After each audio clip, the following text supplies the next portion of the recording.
Good afternoon, everybody. This is Steve Fletcher with a trumpet for my people. I want to share with you about the upcoming eclipse, lunar eclipse that takes place on November 29th and 30th. And I want to share with you that on the Hebrew calendar, this is a very important sign and a very important day in Hebrew history. Let's take a look at a couple details here I want to share with you. Is a lunar eclipse a sign from God? The Bible states in Luke 21, 25, and 26, there will be signs in the sun and the moon and the stars, and on the earth distress of nations, in perplexity because of the roaring of the sea and the waves, people fainting with fear, with foreboding of what is coming on the world, for the powers of the heavens will be shaken. This isn't the only verse that links end-time events with astronomical phenomena. Some point to Matthew 24:29 as connecting a solar eclipse with the end times. Immediately after the tribulation of those days, the sun will be darkened, and the moon will not give its light. In addition, during a lunar eclipse, the sun is significantly darkened, and the light normally reflected by the moon is gone. So a lunar eclipse happens on November 29th and 30th. The moon will not give its light, and 2 weeks later, on December 14th, we have a total solar eclipse, and that applies to both the sun and the moon not giving its light. Genesis 1:14 says, God said, "Let there be lights in the expanse of the sky. Let the lights be for separating the day from the night. They will be for signs and for seasons and for days and for years." So even from the very, very beginning of the Word of God, the sun, the moon, and the stars have all been placed in the heavens as signs to us that mark seasons, days, and years. So November 29th and 30th, as I said, is a very important day in Hebrew history.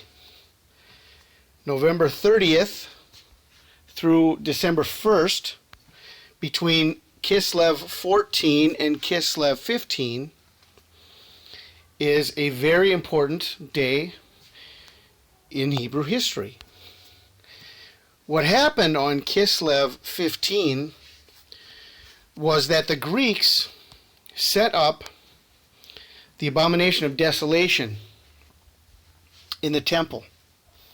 This happened 167 years before Christ,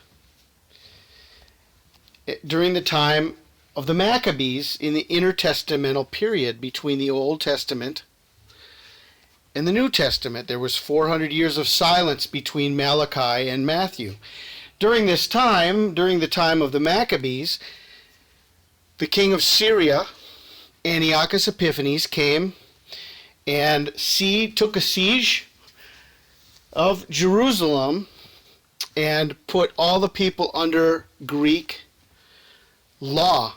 And by penalty of death, they were not allowed to follow the Torah anymore. And during this time, he put an idol of Zeus in the temple and sacrificed pigs on the altar. This is called the Abomination of Desolation, and this happened on Kislev 15. So this lunar eclipse, which lunar eclipses are known to be signs for Israel, while solar eclipses are signs to the nations, signs to the entire world.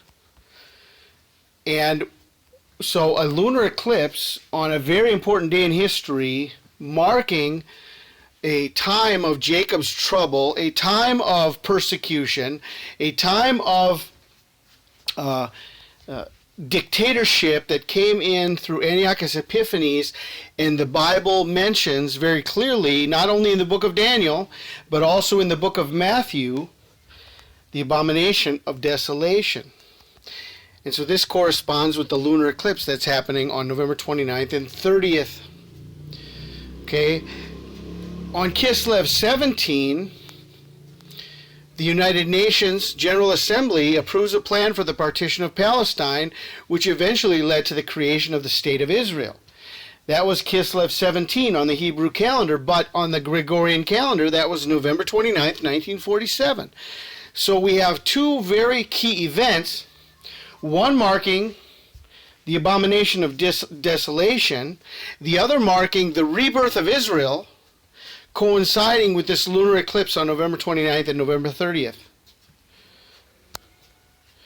As it is written in Matthew 24:15, when ye therefore shall see the abomination of desolation, spoken of by Daniel the prophet, stand in the holy place, whoso readeth, let him understand. Okay? So this is very important. We are right now in such high prophetic times, and all of the signs that we are seeing between a worldwide lockdown, COVID-19, we're seeing catastrophes throughout the world, and we're also seeing signs in the sun, in the moon, in the stars.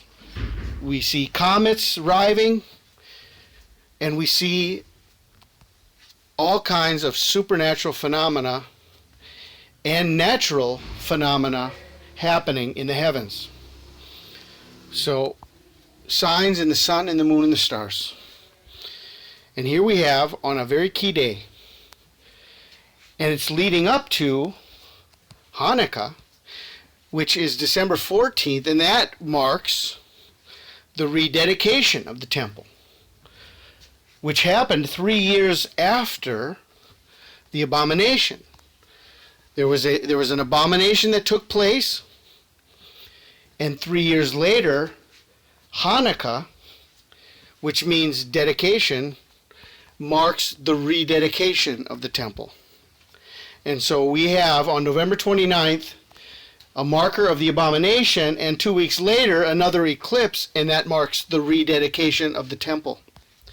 Isn't it interesting how all of the signs in the heavens line up with key events and what could be pointing to the beginning of Jacob's trouble on Hanukkah, just as Jesus said, when you see the abomination of desolation, according to the prophet Daniel, may your flight not be in winter, for then there will be great tribulation.